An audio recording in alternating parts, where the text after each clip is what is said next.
ulun jak sedot awat deraya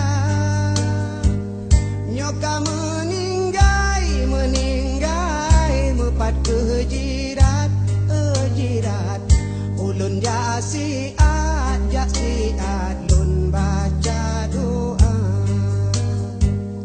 hudip di poma oh dan di ayah lun jak tung upah lun bibu gata.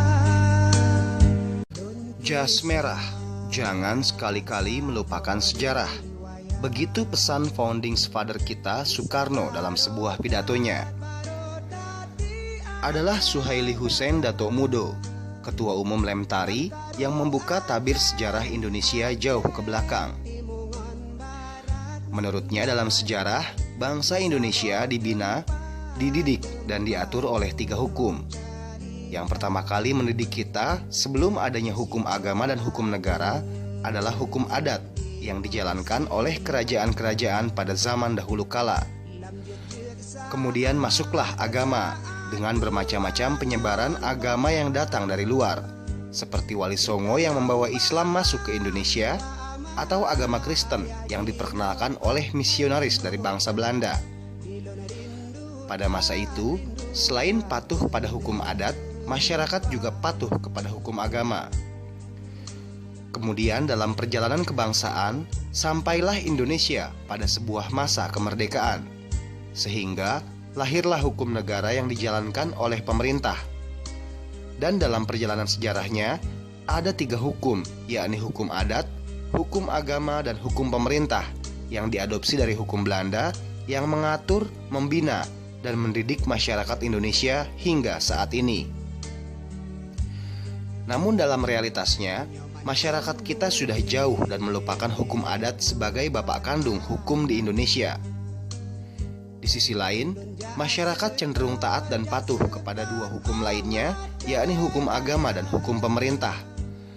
Padahal ada sebuah peribahasa Indonesia yang disebut tali yang berpilin 3, yakni hukum adat, hukum agama, dan hukum negara yang dianut oleh masyarakat Indonesia. Untuk itulah, Lembaga Tinggi Adat Republik Indonesia atau Lemtari dilahirkan, agar masyarakat kita tidak kehilangan induk dan kehilangan jati diri kita sebagai sebuah bangsa yang beradab dan beradat. Atas pertanyaannya, kita terus terang, bukannya beberapa hari ini dan beberapa minggu terakhir ini kita lagi diet-dietnya melaksanakan audiensi dengan beberapa kementerian juga instansi lain. Maksud dan tujuan kita bersilaturahmi dan audiensi dengan para kementerian dan instansi lain itu dalam rangka memperkenalkan keberadaan Lemtari. Sebagaimana yang kita ketahui bersama, Lembaga Tinggi Masyarakat Adat Republik Indonesia ini yang kita singkat namanya Lemtari ini adalah merupakan satu-satunya lembaga adat secara nasional yang baru tumbuh. Jadi dengan barunya barang ini kita perlu memperkenalkan masa ini lembaga ini adalah lembaga adat secara nasional. Itu juga supaya kita ketahui kronologis berdiri dan keberadaan Lemtari ini dikarenakan telah banyak di daerah-daerah lembaga-lembaga adat secara kabupaten provinsi di Indonesia. Namun secara nasional lembaga adat ini belum pernah ada lagi. Itu perlu kita sosialisasikan, memperkenalkan masa lembaga adat ini adalah lembaga milik kita bersama dari kita.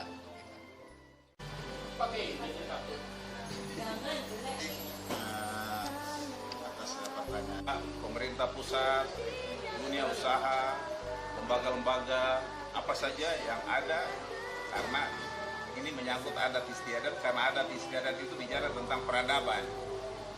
Ya, kalau budaya oke lah, itu mungkin kebiasaan budaya setiap daerah beda-beda. Tapi kalau sudah bicara adat istiadat, manusia itu diatur oleh peradaban. Kalau peradaban itu biasanya nilainya itu sangat tinggi, ya, karena itu menyangkut bagaimana itu menghormati orang, ya. kita punya adat kebiasaan itu kan bagaimana kita menjamu tamu atau kita berbicara dengan setiap tingkatannya, orang tua kepada anak seperti apa, anak kepada teman seperti apa, anak kepada orang tua seperti apa. Nah, jadi itu adat istiadat itu penting. Tapi dalam sejarah Republik Indonesia 71 tahun Indonesia Merdeka ini kan kita ini belum punya namanya yang lembaga yang mengatur khusus tentang adat istiadat yang dibicarakan oleh pemerintah kan. Dalam sejarah Indonesia Merdeka 71 tahun ini hanya budaya. Itu sebabnya budaya sebentar di pendidikan ditaruh, sebentar dia geser di pariwisata. Nah, kalau adat istiadat kan tidak begitu. Nah, itulah Lemtari hadir untuk ya kita mengakomodir. Seperti tadi Ketua Umum bilang bahwa karena lembaga-lembaga di daerah sudah ada, di tingkat nasional kami bentuk wadah untuk mengakomodir itu. Lalu kami sosialisasikan kepada pemerintah supaya kalau bisa itu ada lembaga yang khusus mengatur atau mengurusi adat istiadat. Bukan hanya budaya. Kalau budaya sebentar pindah di pendidikan dan kebudayaan, sebentar geser di pariwisata. Itu yang kenyataan kan di tata negara kita, di kementerian kita. Kalau adat istiadat kan tidak ada.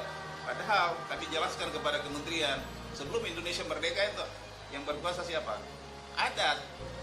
Sampai sekarang pun orang adat itu ada, dan sampai kapanpun Republik ini tetap adat istiadat itu ada. Nah, sebabnya kami hanya mengingatkan kepada pemerintah yang ada, ya janganlah lupa jati diri kita, karena adat itu bicara jati diri bangsa Indonesia asli, Sabang sampai Merauke. Nah, kalau ini kita lupakan, berarti kan kita membiarkan harga diri kita diinjak.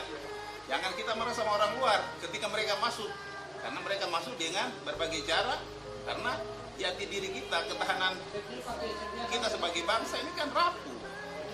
Itu sebabnya ya kami hanya meminta supaya ya kembalilah kepada jati diri bangsa yang asli, yaitu adat istiadat, karena itu hidup dan berkembang dan sampai kapanpun. Sebabnya lembaga ini hadir sebagai payung untuk semua masyarakat adat melalui lembaga-lembaga adat yang ada di daerah itu. Jadi kalau di partai politik mungkin partai itu dia betul di pusat dia membesarkan organisasi sampai ke bawah. Kalau lembaga adat itu tidak perlu, karena mereka di bawah sudah ada. Hanya kami jadi payung di atas supaya ketika mereka misalnya ada masalah, ada aspirasi, boleh mereka salurkan ke kami. Kamilah yang membantu memfasilitasi, mengkomunikasikan itu. Contoh begini, di setiap daerah itu kan perusahaan-perusahaan hak wilayah hadir. Kan banyak masalah mereka buat dengan masyarakat. Tapi masyarakat kan lemah, posisi lemah. Karena apa?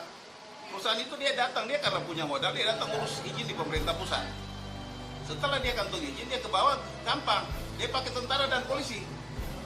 Ketika masyarakat berhadapan dengan andalkan pedang, dengan ini, apa kayu, yang gak kuat lah. Ada tentara dan polisi yang juga saudaranya sendiri. Jadi antara kita dengan kita diadu. Nah itu contoh. Nah ini kita tidak mau biarkan seperti itu, bahwa kalau memang itu fakta bahwa masyarakat adat dengan wilayahnya, dengan tatanan adatnya sudah hidup sekian lama di situ, sampai orang-orang tua mereka juga ikut berjuang untuk Indonesia ini merdeka. Kok masa sekarang kok diinjak-injak? Itu kan salah. Nah, karena hal yang salah kita ingatkan melalui Lemtari ini. Kami hadir dari berbagai daerah ini, dari berbagai suku, berbagai latar belakang ini. Kami hadir di tingkat nasional untuk mengingatkan bahwa tidak boleh lagi kita itu menggadaikan harga diri kita atau jati diri kita yang asli. Suka atau tidak, Indonesia sudah kehilangan satu generasi, di mana generasi yang ada saat ini sudah melupakan dan meninggalkan adat istiadat bangsa sendiri dan mengadopsi budaya dan adat istiadat milik bangsa luar. Karenanya, Lemtari dengan gencar melakukan sosialisasi dan audiensi dengan berbagai lembaga kementerian dan pemerintahan agar lembaga tinggi adat Republik Indonesia ini dikenal dengan baik dan dapat menjalin kerjasama baik taktis maupun strategis dalam rangka mengembalikan marwah adat istiadat kita sebagai bangsa. Selain mengadakan audiensi dan sosialisasi, keberadaan Lemtari sebagai lembaga tinggi tingkat nasional, Lemtari juga akan berperan aktif dalam menyikapi setiap persoalan kebangsaan, seperti persoalan narkoba yang saat ini tengah menjadi bencana di negeri ini. Kita mengadakan audiensi dengan Kepala BNN, karena sebagaimana kita ketahui juga narkoba ini adalah merupakan penyakit bangsa kita. Dan sekarang ini kita perhatikan yang menanggulangi dan menangani itu cuma khusus polisi aja. Jadi kita harapkan nanti kalau mereka berkenan, kita ada sejenis kesepakatan Lemtari ini dengan pihak BNN. Kita harapkan juga nanti para tokoh-tokoh adat, lembaga-lembaga ada tingkat provinsi, ada kerjasama juga, maka sampai ke tingkat desa. Ini udah penyakit negeri ini. Jadi tidak bisa kita serahkan kepada polisi semata-mata, harus kita sama-sama mengantisipasi.